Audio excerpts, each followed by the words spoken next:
Hello Internet, welcome back to Cataclysm tutorial series. Last episode we got a little shook by finding a 50 cal turret in the lab, which is something I generally don't come across, and frankly it's not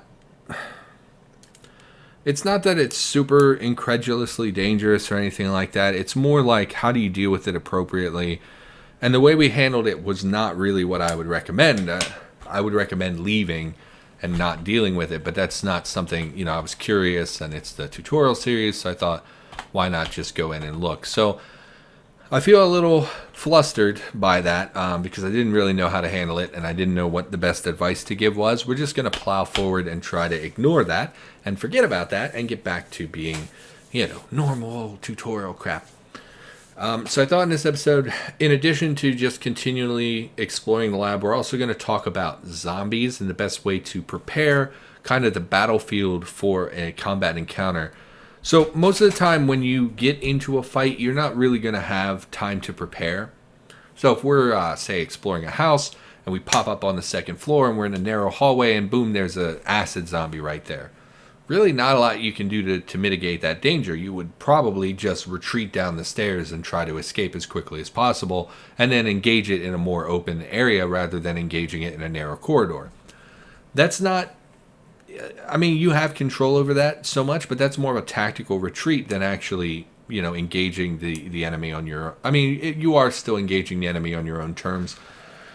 But in that situation, good, I forgot to wear our headgear, so we're just going to wake up and not get a full night's sleep. Always exciting. We should actually eat before we head back in. Let's grab an MRE. We haven't really been eating like we would like. So go ahead and grab a beef taco MRE. Why not? Sounds delicious. How's our weight? We're still overweight. We're not really consuming enough that I'm concerned about our weight. We're going to just probably hover around overweight for most of the game. We've had discussions about that already.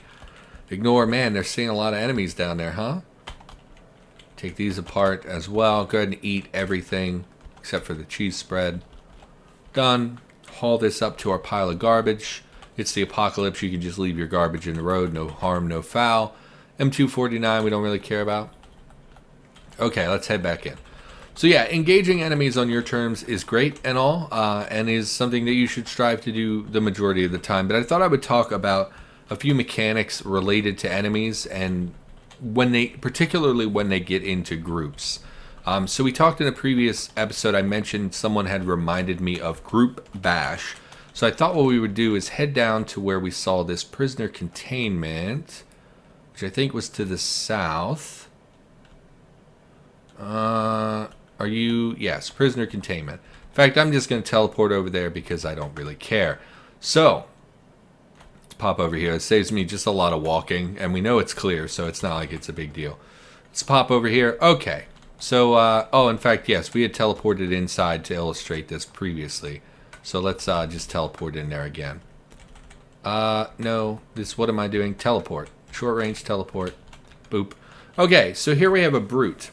And in a previous episode, we talked about how in my testing, I had seen that the brute was capable of bashing down the reinforced glass wall.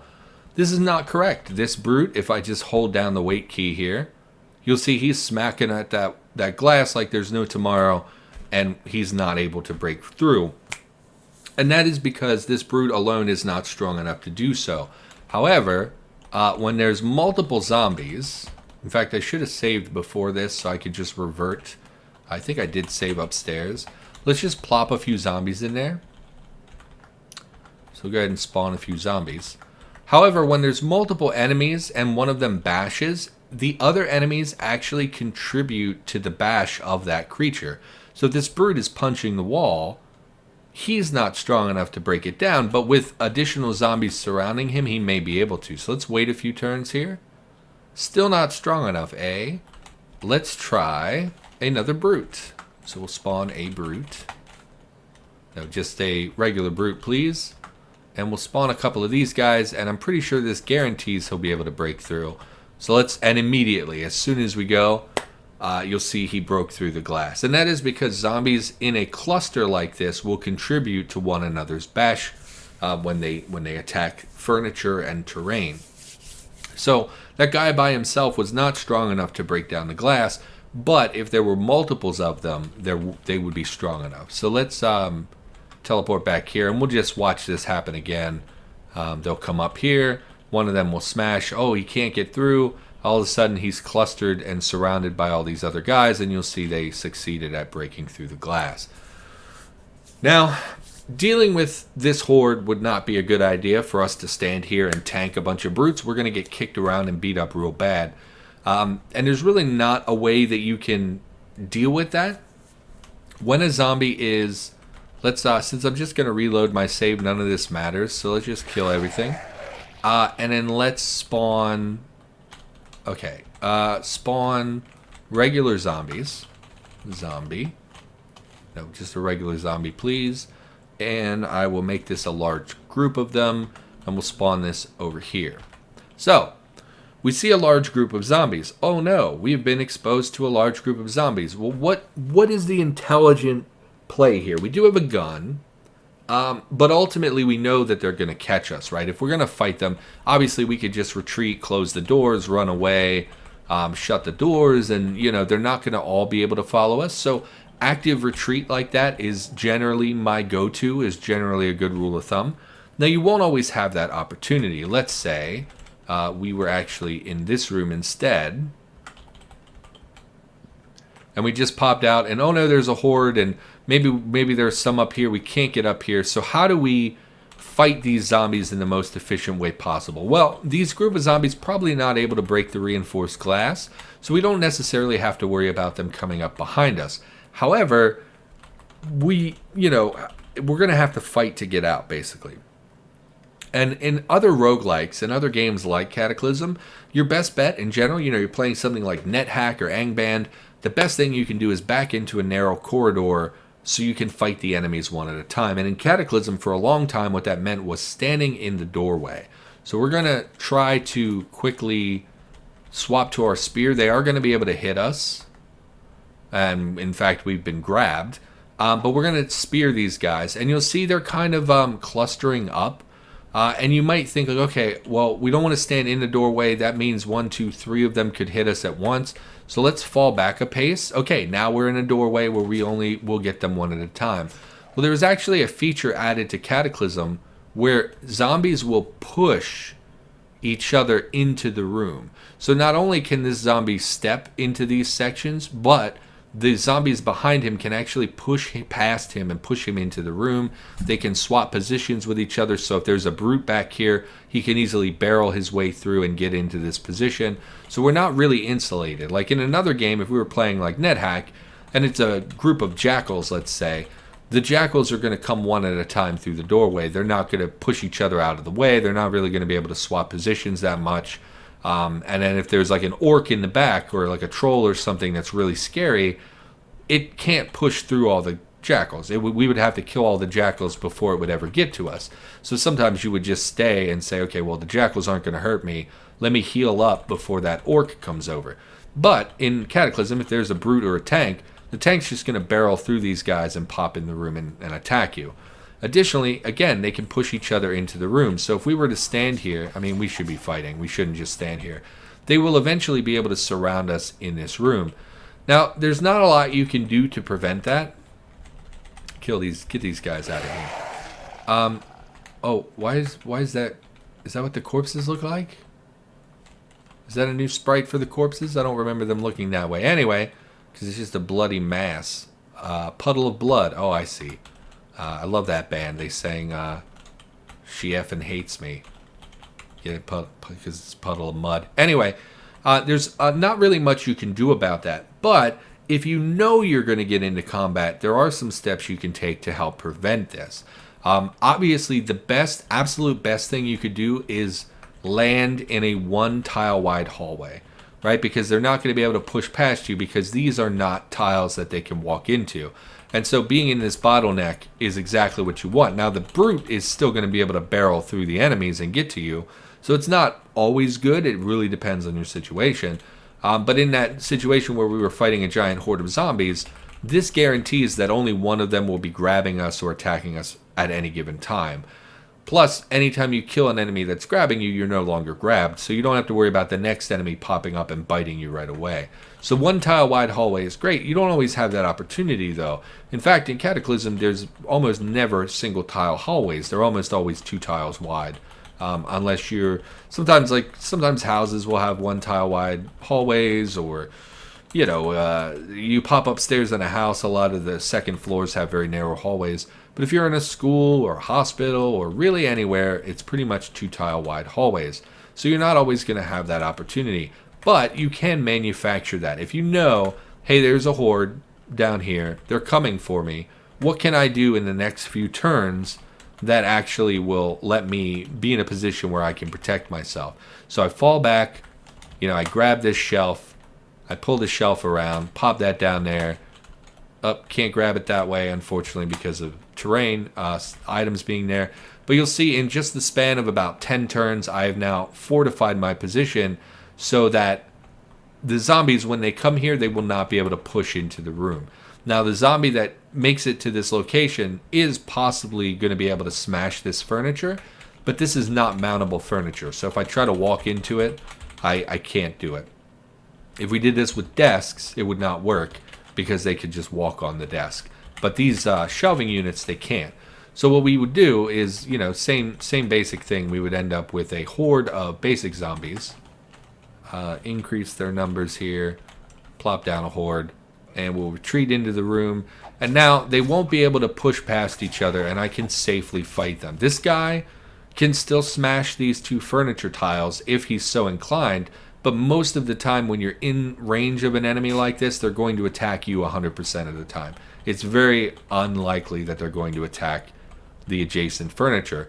Again, if you have something like a Hulk back here, this isn't going to protect you, but it's going to, in a situation like this where you're dealing with enemies that you can take pretty easily in melee, this is a viable strategy. I will often do this usually when I roll into a new town and I see a big horde of there's swimmer zombies and snapper zombies and mostly not brutes. There's shockers. There's all kinds of stuff that I can take in melee if I have to, and at the very least I can bottleneck them enough to clear out the majority of them before retreating.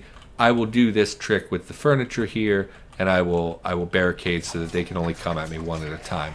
You'll see they're not able to push past me. They're not able to push into the room. And we can just sit here and melee to our heart's content. I mean, we don't have the best armor in the world. And meleeing really burns your stamina, which is the main thing to watch out for in this situation. They broke the glass door, but that's irrelevant. And you'll see not one of them snuck past me. So no matter what, in that entire encounter where we killed, 15 of them, we didn't take that much damage because there was only ever one of them hitting us at a time.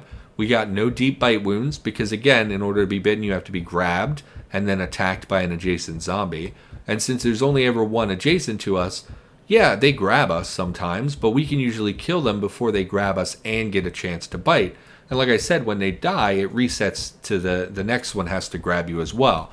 Whereas if we were being attacked by 3 enemies at a time, this guy grabs us. These 2 now have the opportunity to bite us basically every time they get the opportunity. We're getting possible bites from 3 enemies at once. And depending on your situation, you can end up with a lot more than 3 in the same room. You can end up completely surrounded. Most of the time that leads to death. Being surrounded is incredibly bad. But yeah, it's situationally useful. Again, doesn't really help with the Hulks and the brutes and stuff. But it's something, right? It's better than nothing. It's better than not taking any time at all. And again, in a situation like this, it only took us, 10 seconds? 10 turns to do so. Obviously, it's going to depend a lot on what is around you. You're not always going to have furniture that will allow you to do this. But you can see in just a few turns, you can set something up. We did this in our, was it the firefighter playthrough? We were in the fire station, and there was a horde of enemies outside that we wanted to deal with.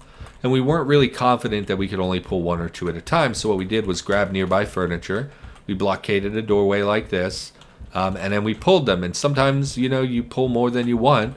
But at least now you have that safety net of saying, okay, well, only one of them can get at me at a time. And it's just something I wanted to point out. Mostly because someone reminded me that Group Bash existed. I had forgotten that was a thing. and someone reminded me. So thanks again for reminding me, because that's definitely something to be aware of. And then additionally, like a Hulk is going to be able to break these. I know we never really talked about this, but the brutes aren't really strong enough to come through, but the Hulk is. So if we just wait, I'm pretty sure he can, smash through there pretty easily. He's also something you don't want to deal with. If we let him get into range, he's going to punt us across the room here. Oh, actually not really hitting us. We dodge, we block the damage. Oh, I was going to say, it's like the first time I've ever been next to a Hulk where he didn't immediately bash me through the wall.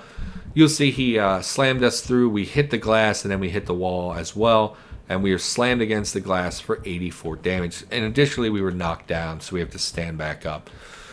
This guy's not super scary with the SIG. Obviously, us being right up on him like that is very bad. You would not want to be there. Hulks are incredibly fast, but once they punch you like that... oh, we don't have any real light. Once they punch you like that, usually you can kill them before they close ground with you again. Again, would not recommend... Oh my god, he's actually way tankier than I thought he would be.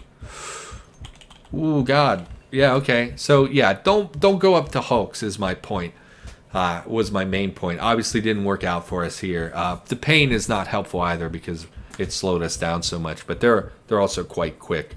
I usually have light amp goggles by now, which is very helpful in dealing with Hulks because you can shoot them and stay out of their vision range, and they don't really...